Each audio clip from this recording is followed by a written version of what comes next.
Hi,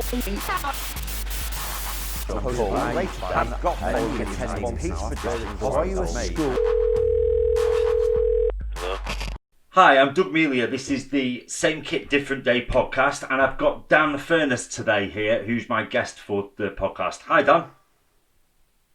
How you doing, Doug? How you doing? Yeah, good, not bad at all. So, Dan, when was it you came over and did a trainer course with us? When was that? Was it a couple of years ago now? Well, I did a course with you guys in November. Yes. And then I did that was a trainer course, and then I think, well, before that must be about maybe 10 years before that. I did the original one with you guys. Yes. Down in Bristol, I think that was. That's right. So, yeah, it's been a while. Okay, so how was it received when you went back to Germany with it? Because I know there's some different cultural differences between us and them. Yeah, it's gone down really well actually. We've done so far. When I got back, we did the entirety of our lower school primary staff, which is kind of kindergarten and grade 1. Yes. So all the teachers, all the teaching assistants, and the specialist teachers as well as the senior staff. And then we've done another training session about 6 months later with our upper school pastoral staff. And then we plan to roll it out to the whole school eventually. Okay, great, excellent. And have you had many instances where it's been used? Mainly with the kindergarten kids. I mean, that was the main reason we need it. Unlike the school I was first working when I came across your company, which was an inner city school in Bristol. As an international school in Germany, it's a slightly different population of student, and I guess we don't have the amount of fights and things like that. So the way we're using restraint is more around ensuring that any handling we're doing of our little ones is safe, and is avoiding risk, and we're mindful that we're not adding risk to a situation. Yeah, I think that's the main reason why we were looking to use it. But as I said, fights can always happen, and situations can always occur in any school where you might need to restrain to keep a child safe. And so that's why we want to make sure everyone's properly trained on it. Okay, great. We have that quite a lot. People always say, you must work in some inner city schools and you must work with the secondary schools. Most of our business is like you said, it's trying to come up with solutions for the tricky stuff. Because breaking up a fight is quite natural, to be honest, isn't it? It's like you do an impression of someone swimming and you just separating two people. Yeah. Even if you've got training, it doesn't always tend to work out like that. But for the little ones, it's difficult to even know where to start. And a lot of the time with the kindergarten staff, we'll say to them, okay, well, show us what you have been doing and show us how you've been managing it, and we'll talk you through sort of how we feel about that and see how you could do it better. And it's just moulding something with them, we often find. Yeah. I think a lot of the course that you guys have done with us is kind of common sense, right? And I think the main thing that stuck with me was about not adding risk to a situation. And if you don't need to do it, don't do it. Right? Yes. I think a lot of times we maybe trick ourselves into thinking that if someone's not being compliant in an educational environment, that we need to do something about that. And sometimes the best thing to do is to step away and say, okay, you've made a decision about this. I'm going to let you make that decision, because you're not harming yourself. You're not harming anyone else. You're not presenting a risk. And most of the time, I think it's not acting is actually better than anything else. Yeah, we've in the UK. There's been a couple of conferences I've attended, and one of them we were talking that there was a bit of a miscommunication on stage where somebody said that restraint in schools is illegal, and I was thinking, well, I hope it's not, because no one told me, and I'm making a career out of it. So I tried to pin them down on what they meant, and what they were saying was, if you don't need to use it, you don't. And I think what it all comes back to is there's some guidance in the UK which talks about maintaining good order and discipline in the classroom, and if something's prejudicing that, you can then use reasonable force to do so. Now again, it's just guidance, and we've still got to weigh that up against the necessity and the proportionality of the matter. And like you say, if it's just to enforce instructions, then a lot of the time, is it someone's ego that's getting in the way? Yeah, I think in any classroom environment, if you're having to use force to get something done, you've kind of lost the battle already, right? I mean, learning should be a lot more about fun and enjoying the experience, right? We shouldn't be using force to to cause it to happen. And I think, going back to your risk assessments and your risk averse kind of culture where you put things in place to avoid the need of it in the first place. And I think that's where basic behaviour management comes in, right? And having good classroom behaviour management is often the best way to avoid any of that. Yeah, 100%. And a lot of the time, people will get in touch with us and ask for the training. And when we go in and we do the legal briefing, we sort of find that they themselves pick holes in the procedures, and they say, yeah, do you know what? We could avoid 90% of these incidents if we just change the behaviour. Now, Dan, before I rant off, because I have a habit of doing that, I obviously know who you are and sort of where you've been and what you've done. If you could tell some of our listeners sort of where you started from and how you ended up at an international school in Germany. Yeah, so my background's in social work, and I trained as a social worker in the UK at Bath University, and I left there. I was going to work in adolescent and leaving care, and so that's kind of working with, teenagers basically. Yes. And out of uni, I was going for a job, and just by chance, I happened to actually messed up a job application, which is fortuitous as it ends up. But right. I messed up this job application, and I put everything on it. And then a friend of mine found out about this, and he kind of contacted me and said, "Look, I'm starting up a school, and here's a position that you might want to apply for." So I applied for it and got it, and it was a youth link worker in a school in Bristol. All right. It went from there really. So that got me into schools. I mean, previous to that, I'd already worked in an international school in South Africa. Yes. Where I'd started off as a gap student and then got offered a job there as an assistant housemaster in a boarding school. Yeah. So I'd worked before uni. I'd worked in an international school for about a year and a half. So I already knew what the culture was like in schools. But this was a very different school, inner city Bristol school. Great culture, great students, great staff, but also pretty challenging too. Yeah, I can imagine. Were some of the characters from Little Britain maybe plucked from examples there, maybe? Well, certainly the accents, right? Yeah, I know it's making a bit of a comeback at the moment. So, where did you go from Bristol? What was your next move from there? Yeah, so I was in Bristol for 4 years, and then as you come to the end of a job, new opportunities come up, and a job opportunity in a school in South Korea came up. Really top international school in South Korea, a little island called Jeju. And so I went for that. That was moved back into boarding. So I did that. Whilst I was in Bristol, actually, the job changed slightly. And so I started off in Bristol as what's called a youth link work, and within about 6 months, we felt that was kind of a good job, but we could make it more. And so we took the decision to make it into a school social worker, which at the time was unique. There was no school social workers employed by schools full time in the UK. So I was the only one doing it at that time. And I'm not sure if that's happening more now. I hope it is, because it was a fantastic role to be in. I think there's definitely roles. I don't know if that's what the title is, but I speak to people and it sounds like that's what they're doing all day long. It really sounds like this pastoral support they're giving and running alongside lessons is really valuable from a social work point of view. For sure, and it's so necessary, right? And we don't really have counsellors in schools in the UK. So again, without that, you need something to do that, because otherwise your pastoral work gets done by your senior management, who aren't always in the best place time-wise to be able to devote that time to that. No.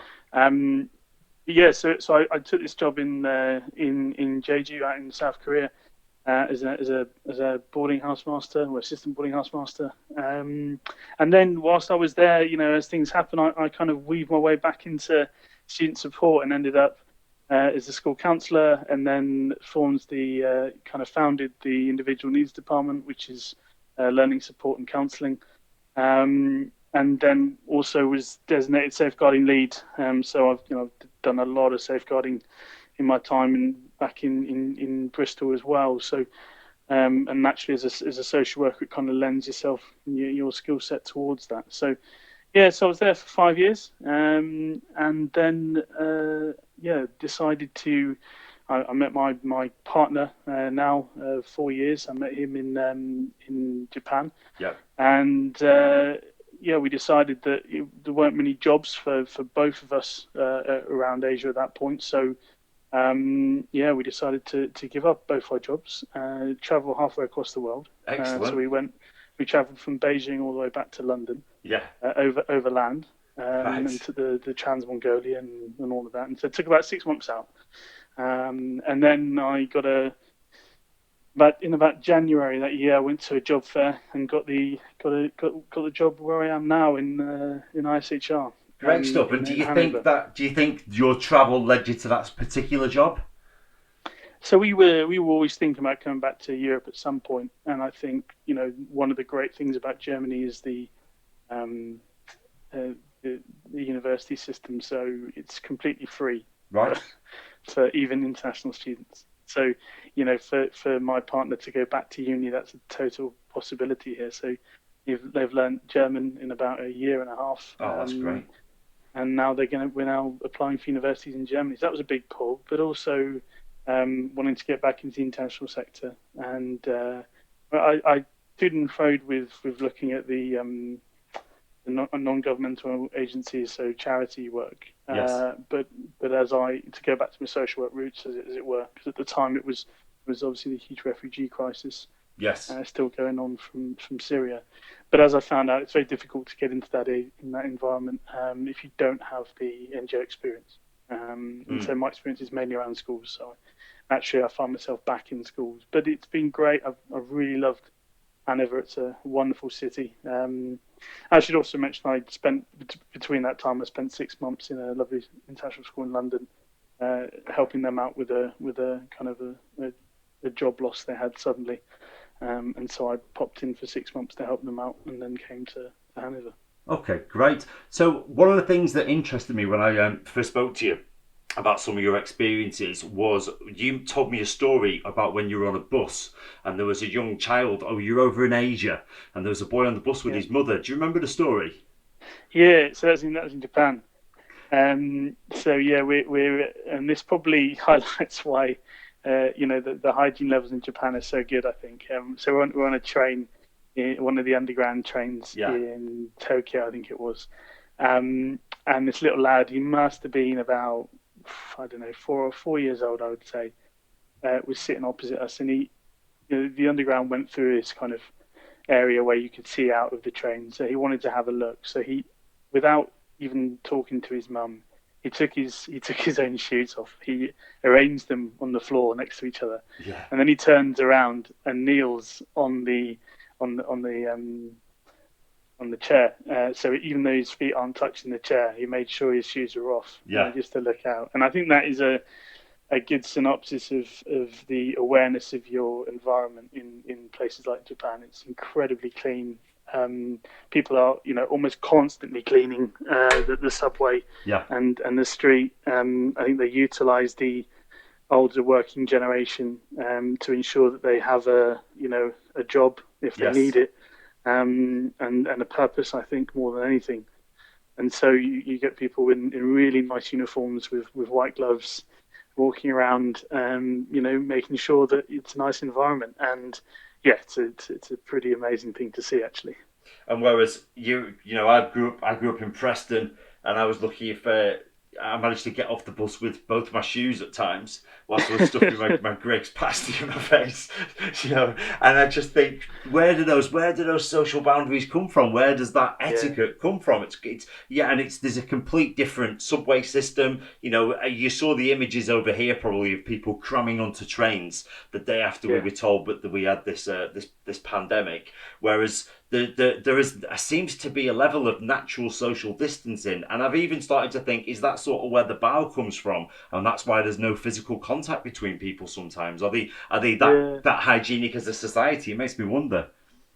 Yeah, I wouldn't be surprised. I mean, I think you'd probably need to speak to a specialist in Asian culture for that stuff. But Yeah, for a talk about that I on mean, my having podcast. having lived there for a bit, I can say that I think there is a respect of boundaries, certainly in Japan and Korea. there's a definite respect of people's boundaries, and I think it's obviously fairly complicated, but I think if you even if you're looking at the train system, the trains are incredibly efficient, and when you line up to get on a train, there's actually a load of footprints that Okay. indicate where you should stand, and Yes. so you stand in a line, and so there isn't any issues with who gets on the train first or not. There's a predetermined queue that's already formed as you get down to it. And so if you're ever on holiday in Japan, do look out for them because they are used. And one of the most impressive things I saw in Tokyo was the carriages that are pink and Okay. they're indicated for women only. And Right. that was in response to issues around there being crowded trains, as there naturally are during peak Yes. times, I and remember women reading about having that. to have women having to brush up against men, and of course that being, potentially harassing for them. And so they created on all trains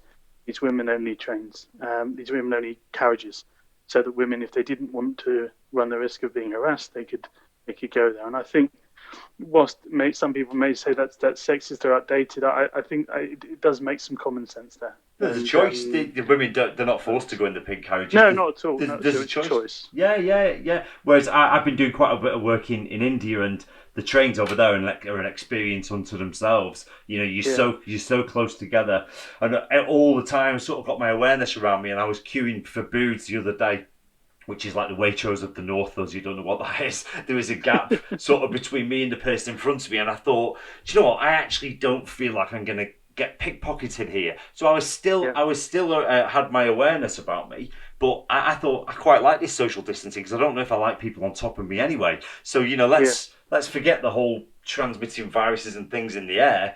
I'd rather people weren't stood on top of me, and I can see how the Japanese cultures evolved from that. yeah, yeah, for sure. And I think it's interesting in certain parts of the Korean culture as well. You have the same thing, but you also have a different aspect of social contact. So in Korea, you have this thing called skinship, Okay. which is a level of friendship where you're, and again, I'm not an expert in Korean culture here, so if listeners are, You're on the please, right I'm podcast. sure that they'll put me right. But the skinship is essentially a level of friendship where you become a lot more tactile with your friend. And Right. so, working in a boarding house in Korea, we'd often see lads, really, really high level of tactical behavior, touching behavior between each other. Yeah. Stroking legs, stroking arms, Right. having lads sit on their laps. And of course, the first time you see it, it's incredibly different to what you expect in from your Western culture, right? Yes. Especially in the UK, where Stiff we upper can be lip. fairly cold, right? Yeah. Yeah. Especially when it comes to hugs and physical contact, depending where you grow up in your background. But so it was really quite surprising to see it. But it's actually it's this level of friendship, and it often is cross generational as well. So you'll have older lads, and this isn't just between boys; it's girls as well. But there's a level of more kind of more touching going on than you would normally see. Yeah. And again, it's kind of a way of showing a level of friendship, and really interesting to see. So when we come on to things like restraint, I think there's that obviously has a different spin on that. And when you guys, I'm sure you'll end up doing some working career at some point. Mm. It's important to bear that in mind because I think it's the cultural sensitivities of restraint are huge, right? Yes. And understanding the culture you're working in is as much a part of restraint as the actual restraint itself. I think it is. There's never a one size fits all package. So how did you're obviously a safeguarding specialist, and you've travelled in these different places. How did you manage that from a safeguarding point of view? I mean, at first you were shocked, and then you just had to learn a little bit more about it, I suppose. Yeah, I mean a big part of it is checking in a boarding environment. You kind of want to create a family environment, right? Yes. And a home away from home. So you want to allow students to fulfill their cultural needs within a safe environment. And so I think the key thing is just checking about consent Yes. and ensuring that where it's happening, especially where it's being done to someone, that there's a check in there. and you're mindful of their body language, and then afterwards you can have a quick chat with them and say that was okay, right there, that's that was consensual, there's no issues with that, and obviously you use maybe more colloquial language with them. But I think that's important thing to keep in mind on, because sometimes it isn't consensual, just like any social behaviour. Yeah. And with young people, it's really important to help them understand what consent means, especially within their own cultural boundaries, and for them to be able to act on that, and to be able to voice their issues with that. And I think when you're doing safeguarding well, it's not about putting boundaries in place. It's about creating an environment where the norms are very well known, Yeah. and people feel very comfortable about saying, actually, I'm not comfortable with that. Please stop doing it. I think when you get to that level in any establishment or school, you're doing something right. Giving them life lessons for Yeah, moving away. I mean, in the for UK, I sure. remember being at school and they banned things like British Bulldog, and we had a game called Cheney where you'd hold arms, and we all remember Yeah, it's Pylon. British Bulldog. Yeah, Pylon, where you were at the bottom and you could hardly breathe, and I always use that as an Yeah, example about positional asphyxia and why you shouldn't sit on top of people. And I yeah, suppose yeah. it's just, I'm not sure if that kind of stuff goes on or is acceptable, but you've got other problems. Another thing I wanted to talk about was some of the stuff you have with addiction Mm. in South Korea around computer game addiction or phone addiction.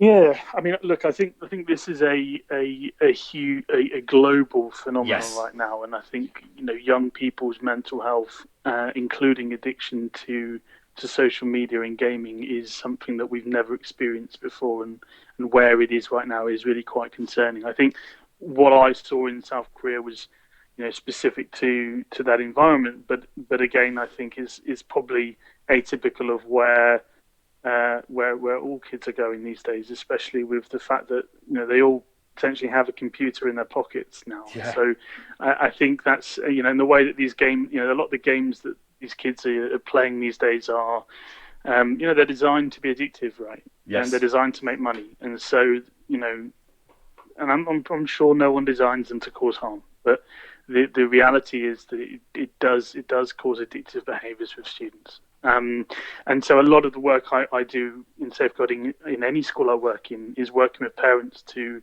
understand e-safety, understand how to keep your child safe online, and again understand how your child can keep themselves safe. And part of that is about understanding that addictive behaviours and what they look like, and do you have control over your online, your social networking and your gaming, or does it control you? Yeah. And I think that's a key bit about any addiction, right? There's obviously different types of addiction, and again, I'm not an addiction specialist, but I think with any issues with addiction, it's about understanding, right? Who's in control here? Can I give this up? Do I have the ability to say, right, no more? And if I can do that for a long period of time, then I know that I've got control. Yeah. And if I can't do that, if something's stopping me from doing that, then that might tell me that I've got a problem here. But of Yes. course, knowing that you've got a problem is often the first step, and I'm sure that's a cliche, but Yeah. it's pretty clear, right? Um, so I think helping kids see that, and as adults modeling that for them as well, right? And I think social networking is probably one that's even easier to model, right? When we're sat at a dinner table, Yeah. do the parents have their phone out? Are they on social media while they're talking to the kids and telling them to get off their phones? Are we modeling that behaviour for them? Or when we get home, do we put the phones in a basket and say, right, it's me and you time. The phones are away. Yeah. Things like that, I think. I think I'm just looking at my timer on my phone. I think it was talking about I've been on my phone for 6 hours a day, and then it broke down. Yeah, But when my son was young, I remember I bought a no mobile phone sticker for the conservatory. My son yeah, didn't even own a phone, but it was to police me. It was so that if we went into we called it the Lego room. So if we went into the Lego room, there was no phone allowed in there, and I sort of yeah, I did it. And then when he was away, I just thought, yeah, I'm just sat here scrolling for no reason, and it does become an addiction. I think one of the things I find when I talk to people, if they've got something that they're not happy about, or they're saying, look, I need to do less of this, I'll say, oh well, why don't you stop doing it? And they'll say, oh well, I would, but I like doing it. And I think, yeah, that's yeah, part of the problem. yeah. For sure, for sure. And I guess it's also about looking at the fact that socializing has changed, and whether we like it or not, it has. There is an element of socialization now that is online, and it's a very important one for young people. I Yeah, think a key thing for us, though, when we're working or when we're dealing with our little ones, our own kids, is about helping them judge what is healthy and what's not healthy, and what's safe and what's not safe. And yeah, and I think understanding that, yeah, it's absolutely, those relationships you have online are real, and they're in most cases they're safe and they're good, but there's limits to that. And and and we probably don't want to have a situation where we don't do one or the other. We want a balance of them both, right? yeah. um I think one of the key things that I'm seeing at the moment is the use of images online, and in particular people's own images. I think one really key thing I've noticed with online learning, that we've been doing now for about 4 weeks, is that none of the kids, when they do the classroom lessons, have their cameras turned on. Oh, right. And I think that's about being able to control your image, right? Yes. And I think it's a really good thing that they don't put them on, because I think they're taking control of that in a safe way. Yeah. However, I wonder how much of this is about, well, when my image is online, it's because I've created what I want it to be. And sometimes it's creation of what we want people to see, and this life that we want people to see online. It isn't necessarily a reflection of the reality. No, they created an avatar and they've got to up to that avatar all the time. Exactly, exactly. And with all the filters and the Yeah. photoshopping that you can do now on an iPhone, I think you can make someone look very different, right? Oh, yeah. And I think it's important that we understand the link between that and self-esteem. And self-esteem's got to come from yourself, right? It Mm. can't come from others. And if our self-esteem is based on what other people like and how many likes my image gets on Instagram, when that image looks nothing like me or Mm. is a different version of me, then I think that's a real concern for me about what kind of patterns that creates for the development of self-esteem, and then the impact that has on someone, with their learning and with the rest of their life and socializing. Yeah, trying to live up to unreal expectations. So, you've been at this school in Germany for how long now? So I'm in our second year now. We're just at the end of or coming towards the end of our second year, although the last few months are seeming like they're taking longer than they normally do. I can't imagine why. No, no, understandably. And what's it looking like for you guys going back? We've just, well, again, the media, mainstream media, spout a lot of things, but I've just heard that it looks like garden centres and refuge centres are open, and I've seen a lot on social media of people complaining because there's nowhere to take your rubbish to. And I Yeah, think a lot of it's been, well, the bin men will come. But the mixed messages we had at the start of lockdown basically said people could still go to work if they couldn't work from home. So there was yeah, gardeners out there was plasterers out there was labourers, and they all create waste. And then if you shut the refuse tips, I know there's meant to be channels for commercial waste, but a lot of people don't do it that way. So we've seen a rise in yeah. fly, certainly in my area, we've seen a rise in fly tipping and things like that. So it's Mm. starting to be relaxed. How did it pan out in Germany? Well, I mean, we locked down a bit earlier than the UK. Although throughout the time there hasn't been really a feeling of a police state. I mean, the guidance was very clear that you Yes. shouldn't be out there with more than three people, Right. right? And they should be members of your own household. Yeah. And people have generally stuck to that, I think. Um, the shops were closed and the restaurants were closed, Yeah.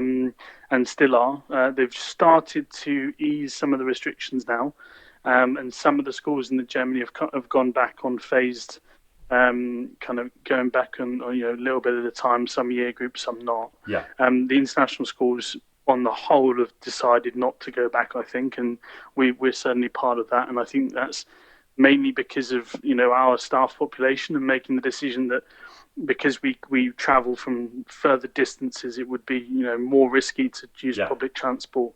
And in Germany, a lot more people, I think, use public transport rather than necessarily driving, and so that potentially creates more risk, right? So we've made the decision not to go back until June the 2nd at the moment. And I think the shops have stayed closed apart from the small ones, which have now been allowed to open if they only have a certain amount of people in them at a time. Yes. I mean, refuse wise, Germany, I think, is having lived in Germany and the UK. Germany's way ahead of Yes. of the UK in terms of its recycling.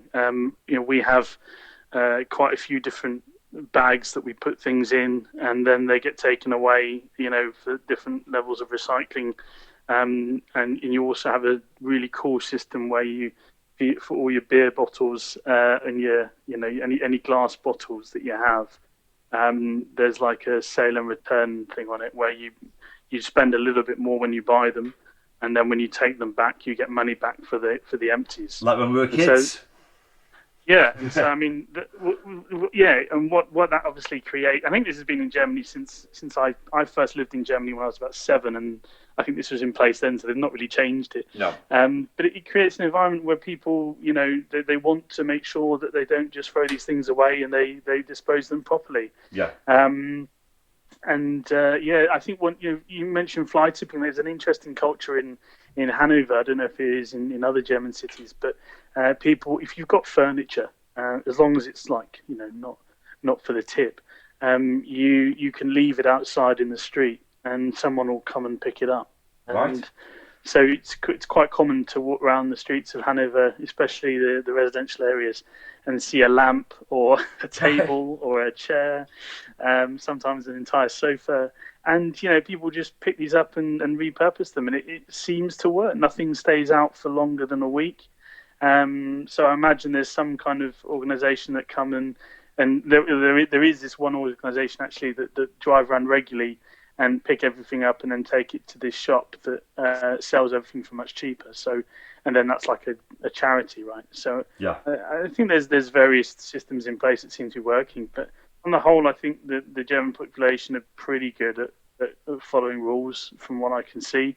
They're pretty compliant with these things. I go for a run every day, and I go past the parks, and I do see probably people doing a bit less social distancing than is clever. Yeah. But it's not to the extent where I would feel unsafe, and where I think that there's a likely spike soon. Although having said that, I think now that people are going back to school, yeah, I guess it's possible that there may be another spike in the infection rates, and that we might be going back to lockdown soon. So who knows, right? I think each country's doing its best in this situation. It's pretty difficult to know, within your different populations, what the best course of action is. Yeah, absolutely. Everybody's just trying to work it out as we go along. From our point of view, restraint training. I mean, I was travelling the week before the lockdown. I was in Wales, England, Scotland. I finished in Ireland, and I was working over there with some great children's service professionals.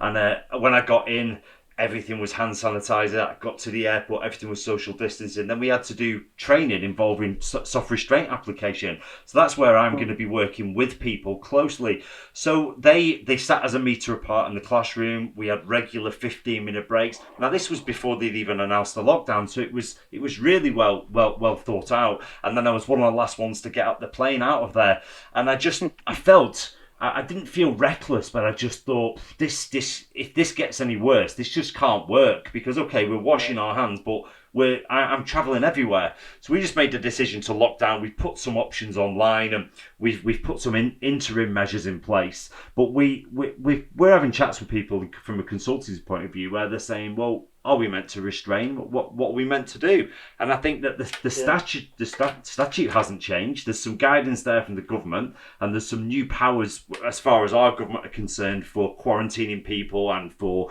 ordering people to have tests, which I don't know if that'll be used in the future. But a lot of it is just the government saying, we need you to do this, we need you to do that. We're trying to say to people, if you're in a position where you need to restrain, it's those same principles. You've just got to think about keeping yourself safe. Where are you guys up to with restraint? Have you had any guidance from departments? Not really. No, I mean, there's not, as you know, there's not a huge amount of law in Germany, No. in particular around restraint, and we've very much gone by the European Convention of Human Rights Yes. as our kind of backup, and then I think there's an article somewhere in German law that we've used as well about avoiding humiliation. I think that's the main kind of guidance there is in education in Germany. Obviously, given that we're not in school right now, that's not something that's too much of an issue for us. But I think when we go back, I guess, even more so, it's about, right, what situations are going to cause more handling and what do we need to avoid? And part of that is the fact, well, kindergarten won't be going back until September, I think, right. or August, I think it is. I mean, Yeah. that's nationwide.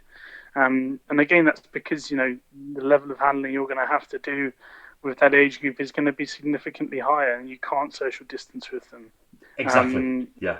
And actually doing so would probably cause harm. So, that's the decision's been made for us. And then with the younger ones, it's going to be, in grade 1, 2, and 3, it's going to be about, right, what situations can we avoid and what protective equipment can we use to, it's going through that. I can't remember what you called it in the training now. I'm terrible. I have to look a hierarchy of risk the control. hierarchy of risk control, right? That's the one, yeah.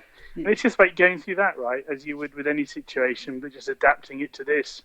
I mean, I think it's tough as a consultant. I can definitely empathise with that. I work with Tim Gerrish at International Child Protection Advisors. That's an international international advisory for child protection kind of globally, and looks at, in particular, international schools. And Tim's work has been really much hindered because he can't go and do the trainings that he would normally do in the audits of schools and all of that. So we're now doing an online child safeguarding training for counsellors, just to give a bit of support. And there's obviously been huge amounts of safeguarding guidance that has gone out, especially from CIS, about how to keep safe online as a school and all the different issues that can come up with that. And so there's a lot of need there, but of course trying to find a way to meet that need in a as meaningful way as possible is tough. And I think options like webinars are great, but we're also trying to put together an online training that people can do, that will give them resources, but will also give them an assessed training that they can get certified with. Yeah, we had a couple of schools of ours, and they've said, look, our refresher's coming up, and we said, look, we'll give you a stay on your certificate. We'll give you 3 months. We'll review it every 28 days. But as an interim, what we said to them was, have a look at the instructional clips that are online. If you then want to recreate those, and then you can send them back to us. But I said, obviously, you're going to have to be doing it in your own house with members of your family. I said, so it's going to be awkward. Anyway, this girl sent me a video, which I'm going to put up online with the consent of her, and I think it's another member of staff at the school restraining a big fabric gruffalo. Now, it wasn't quite what I anticipated. Although it's not quite 2 meters wide, and there's a lot of people saying you've got to be this far apart from people. Even when you're in a supermarket, somebody leans past you to get some bread, or somebody leans in close, or we were in the queue for the post office and someone squeezed past us to get some envelopes, and I just thought, oh, this really isn't working. I can kind of see why we're locked down. And if you're working with kids, I really pick up on something you said before. It's detrimental to not have that physical contact. It's detrimental to not have those NLP anchors and patting somebody on the back, rubbing them back when they're injured, and comforting them when they're crying. So you've got when we go back, if people are talking about keeping social distancing in place, I think there's going to have to be some guidance worked in to make sure people don't miss out on those valuable hugs they might not be getting at home.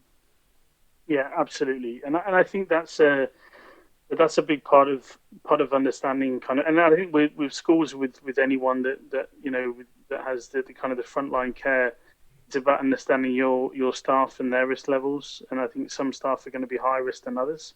Yes. And understanding that and not putting them in the position you don't need to put them in. Yes. There's only, look, as Doug, with any risk, there's only so much you can do to mitigate. That's right. And often people get obsessed with trying to remove risk when you can't actually remove risk, but you can mitigate it, and you can put in some common sense approaches that say, right, there is going to be risk here. Yeah. But if we do all of this, we significantly reduce it to a level that is acceptable. And if you can do that, I think that's the best thing we can do in the situation. And understanding that things can change. And yes, we might go back and we might have a phased approach and do everything correct. But then there might be a spike again and we have to go back down to social distancing. Yes. And I think people need to be realistic and know that this is probably going to be going on for a while. I wouldn't be surprised if, in the next school year that we're back to social distancing again, that we're back to quarantine, because until we get some kind of vaccine for this thing, I personally can't see a lot changing.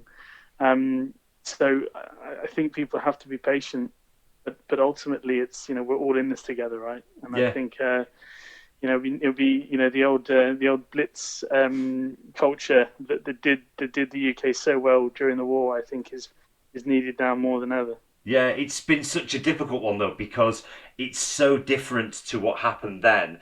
People are saying, Yeah, everybody's saying, right, we need you to stay at home, and then at the same time they're saying we need you to support everyone. So I think everyone's got their own narrative. Everyone's like, we're going to stay at home, and the yeah, next thing, like I saw someone saying, oh, I'm walking to the next town for charity. I thought, no, that's not what you've been asked to do. And it's like I'm dressing up as Superman, and I'm walking around my estate dropping things off for people. It's like, all sounds a little bit unnecessary to me. And yeah, we've been doing this thing where everyone goes out on the doorsteps and claps, which is great. And I could, I've heard it from streets away. But there was a yeah, picture on Westminster Bridge of people jammed together, stood yeah. clapping with the police around them. And the police have had such a hard time because they've got the coronavirus act in there, and then they've got all these other things that the government are asking them to do and asking them to enforce. And then you've got the fact that everyone's got their own narrative creating device in their hand linked to the internet. People are videoing the police, and there's a couple of police officers that have said some quite choice things. And I think, well, we didn't see the preamble to that, and we didn't see Right. possibly how frustrated or scared they were having to lead to it. Okay, it just looks like somebody's gone into the middle of a park in a police car and told someone to get off and then ended up wrestling around with them. But Mm. really, they shouldn't have been there in the first place. I suppose that's what people would say. I think one of the things from a counselling perspective, I see a huge amount at the moment is a culture of anxiety, right? Yes. And I think there's an incredible amount of anxiety, not just for young people and children, but also for adults. And I think that is something that it's worth being mindful of. And anxiety, causes us to do some crazy things, and sometimes we don't think in a way we normally would, and we don't act in the way we normally would when we're feeling anxious. And I think people paying attention to that and doing the things that can help them on a much basic level manage that anxiety is probably going to be the best way, right? Yeah, Because absolutely. we all need to exercise, but there's ways to do that inside. And there's the exercise you can do outside that's safe, Yeah. and there's exercise that's not so safe. And like we've got in terms of what you were just saying there, we've got a lovely couple across the road from us who at 7 o'clock every single day, and they've been doing this for about 5 weeks now. Yeah. They get on the balcony, and one of them plays a tuba and the other one a trombone, and they play some brass music for about 3 minutes. Only in Hannover. Yeah, and it's lovely. But what's happened is, of course, people are now gathering outside as an audience to clap them, Yeah. which is somewhat defeating the point of social distancing, right? But look, I think people are going to act in their own individual ways, aren't they? Yeah. I think the important thing for me is just to take lessons learned from people that have been in worse positions than us with this and what they've learned, And I think in Asia there's been some pretty great lessons learned, and you look at places like New Zealand and they've clearly done some good things there. Yeah. And then there's other places that maybe have found things quite tough, and things haven't worked out so well for them. So I think if we can all take the lessons learned and be patient and look after our mental health, hopefully things all get better. Of course it will. Absolutely. Well, Dan, it's been great having you on. It's good to catch up with you, and I really did want to share those stories that you told me about you travelling around. So, what is it for you? Any more meetings today? Is that you done for today?